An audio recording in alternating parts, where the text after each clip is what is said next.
Bakaran Masjid Ahmadiyah, Mardani Alisera dan Hidayat Nur Wahid kok diam saja? Ditulis oleh Ferry Fadli di seaworld.com. Halo, selamat menyaksikan informasi dari channel Tanda Seru. Baru-baru ini bangsa Indonesia dihebohkan dengan kejadian pembakaran Masjid Ahmadiyah di Sintang, Kalimantan Barat 3 September. Pelakunya adalah sekelompok orang yang mengatasnamakan diri Aliansi Umat Islam. Tidak kurang dari 130 orang yang melakukan pembakaran itu. Mereka melakukannya dengan cara langsung membakar serta melempari tempat ibadah tersebut pakai botol plastik yang sudah diisi bensin. Berarti kalau seperti ini sudah disiapkan jauh hari. Jadi jelas hal tersebut merupakan tindakan kejahatan yang terencana. Sebelum pembakaran terjadi, mereka juga terus-terusan menyudutkan Ahmadiyah dengan menyebarluaskan berbagai fitnah, seperti mengatakan gerakan keagamaan itu radikal, berbahaya, membuat perceraian, pembangunan Masjid Ahmadiyah tersebut dibiayai oleh luar negeri, dan lain-lain. Seolah-olah mereka saja yang paling benar di dunia ini, sedangkan yang lain salah. Padahal sangat jelas bahwa fitnah itu lebih kejam dari membunuh. Berdasarkan informasi terbaru yang penulis dapatkan dari media mainstream cnnindonesia.com, sudah ada 10 pelaku yang ditangkap dan 9 diantaranya sudah ditetapkan sebagai tersangka. Sebenarnya masih jauh dari kata ideal kalau pelakunya 130 orang, tapi yang ditetapkan sebagai tersangka cuma 9 orang.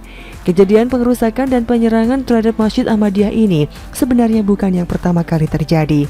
Pada 2012 lalu, Masjid Baitul Rahim yang juga Masjid Ahmadiyah di Tasikmalaya dihancurkan oleh sekelompok massa ormas besutan Rizik Syihab FPI. Kala itu, kadrun FPI membabi buta menghancurkan tempat ibadah tersebut, mulai dari memecahkan jendela kacanya hingga melempar bom molotov. 2 jamaah Ahmadiyah berusia lanjut pun terluka pasca terjatuh akibat dikejar massa.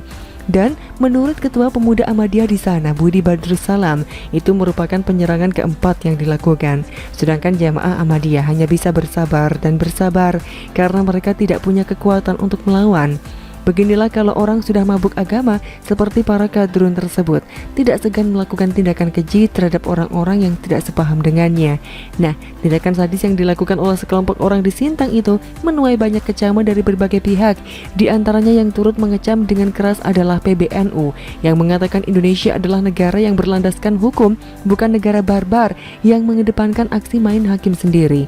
Begitupun dengan Menteri Agama Gus Yakut mengungkapkan bahwa aksi main hakim sendiri terhadap Masjid Ahmadiyah di Sintang itu merupakan ancaman nyata bagi kerukunan umat beragama dan merupakan pelanggaran hukum. Untuk itu ia meminta aparat penegak hukum segera mengambil langkah yang tegas. Sedangkan MUI menuturkan bahwa tindakan yang dilakukan di Sintang tersebut merupakan tindak pidana. Padahal Indonesia ini sengaja diciptakan oleh Tuhan beragam loh. Tidak hanya flora dan faunanya saja yang banyak jenis, tapi suku, agama, dan rasnya juga bermacam-macam. Bahkan dalam satu agama pun seperti Islam, terdapat banyak ormas seperti NU, Muhammadiyah, dulu ada FPI dan lain-lain. Jadi kalau masih tetap mau tinggal di Indonesia, mau tidak mau harus bisa menerima perbedaan itu dan bersifat toleran terhadap yang lain. Karena kalau mau seragam ya bikin saja negara sendiri di planet Mars. Hanya saja yang jadi pertanyaan di sini, apa respon kader PKS Mardani Alisera dan Hidayat Nur Wahid terkait pembakaran Masjid Ahmadiyah di Sintang tersebut? Kok mereka sepertinya adem ayem saja, seperti tidak terjadi apa-apa? Bukankah selama ini kedua orang itu doyan banget berkomentar terkait isu apapun? Mulai dari pengecatan pesawat kepresidenan hingga soal masa jabatan presiden. Bahkan mantan peneliti ICW, Emerson Yunto, sudah menawarkan kepada Hidayat Nur Wahid jika dibutuhkan dia siap bantu buatkan draft pernyataan PKS tentang perusakan rumah ibadah atau Masjid Ahmadiyah yang kini lagi viral itu, gratis. Tapi ternyata tidak ada respon sama sekali Ferguson, baik dari Dayat maupun Mardani. Konon katanya sih, diam itu berarti mendukung. Padahal sebelumnya PKS menyatakan mendukung Taliban loh, yang jauh di Afghanistan sana. Masyarakat sendiri yang teraniaya mereka malah diam saja. Nggak adil banget, nggak sesuai dengan namanya Partai Keadilan Sejahtera. Pertanyaannya, apakah ini yang disebut partai dakwah yang hanya mementingkan kelompok atau golongan tertentu saja? Silahkan pembaca Seaworld nilai sendiri, apakah PKS layak atau tidak tumbuh dan berkembang di Indonesia yang terdiri dari beragam suku, bangsa, agama, dan aliran kepercayaan. Bagaimana menurut Anda?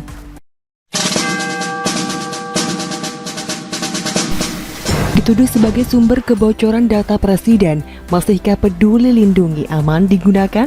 Ditulis oleh Nia Alif di siwor.com. Halo, selamat menyaksikan informasi dari channel Tanda Seru. Beberapa hari belakangan ini masyarakat dihebohkan mengenai dugaan kebocoran data di aplikasi Peduli Lindungi. Mundur ke belakang tepatnya pertengahan Juli, Presiden Jokowi membentuk tim penanggulangan COVID-19 dan pemulihan ekonomi yang diketuai Erlangga Hartarto. Sebagai Ketua Pemulihan, kerjasama dengan Menkes membuat aplikasi Peduli Lindungi yang dibantu oleh Kominfo untuk pendaftaran di App Store. Terkait segala kontroversi yang ditimbulkan setelahnya, harus diakui ada kelemahan di aplikasi tersebut yang memungkinkan adanya celah kejahatan hanya berbekal nama dan NIK yang bersangkutan. Ini pula yang membuat negara ini heboh dan sukses membuat kebakaran kementerian terkait. Tak salah kalau media menyebut Menkominfo lempar tanggung jawab. Alih-alih menjawab secara diplomatis duduk persoalan, dirinya malah langsung to the point seolah menyalahkan Menkes dengan menyebut kesalahan di e-hak, bukan yang ada di sistem baru Peduli Lindungi. Memang harus diakui bahwa kekurangan pemerintah selama ini, terutama di sinergi antar kementerian. Kembali lagi soal aplikasi Peduli Lindungi ini, harus diluruskan bahwa isu kebocoran apalagi peretasan tidaklah benar, karena yang terjadi adalah penyalahgunaan informasi NIK oleh oknum di daerah. Masyarakat harus tahu jika NIK dan foto KTP Presiden Jokowi sebenarnya mudah ditemukan di internet. Dengan kata kunci NIK Jokowi, info pemilu, atau mengetikkan foto KTP Jokowi, kita bisa melihat tampilan foto-foto Jokowi di halaman pertama.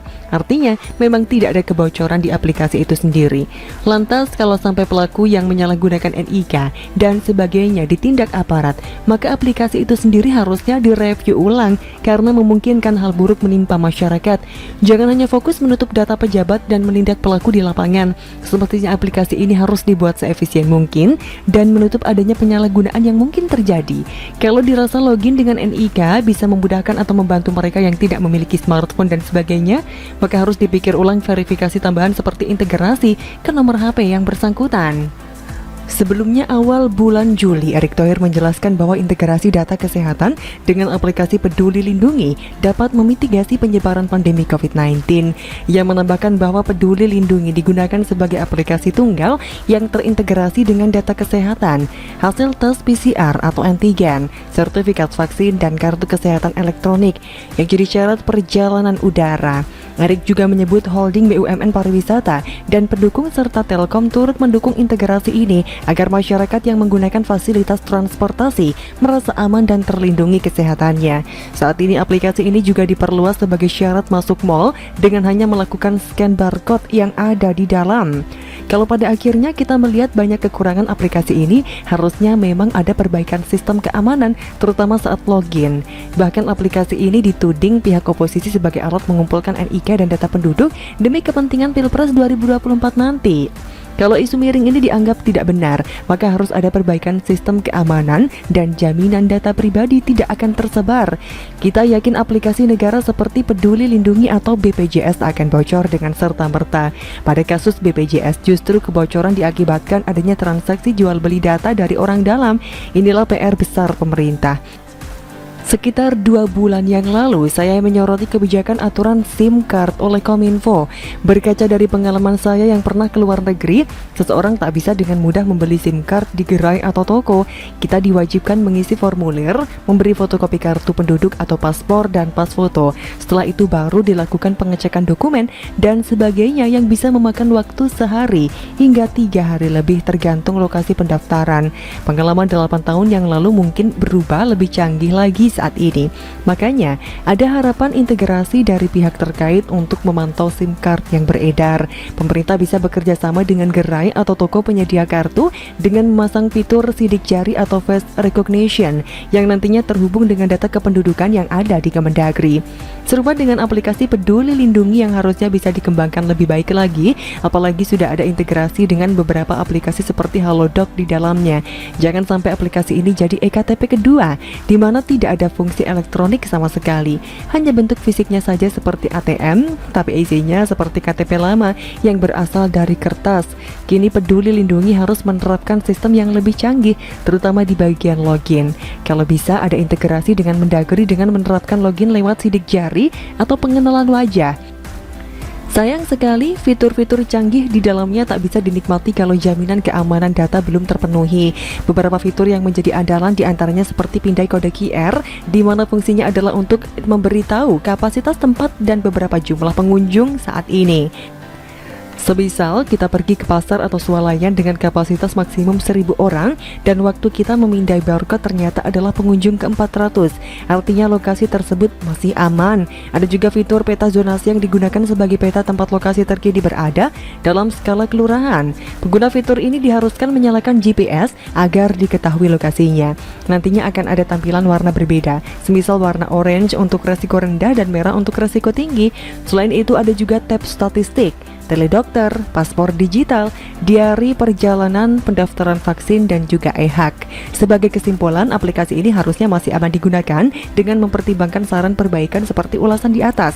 Tak perlu buru-buru mengecap buruk suatu aplikasi tanpa melihat pertimbangan sisi lain yang pada akhirnya membantu negara terlepas dari pandemi corona. Kita harus yakin visi misi Jokowi selalu mencari yang terbaik buat rakyatnya. Terlepas ada kekurangan yang masih terus bisa diperbaiki seiring berjalannya waktu. Kalau saat ini Malaysia dibuat cemburu akan penanganan COVID di negara ini, harusnya kita bangga menjadi rakyat Indonesia. Begitulah Kura. Bagaimana?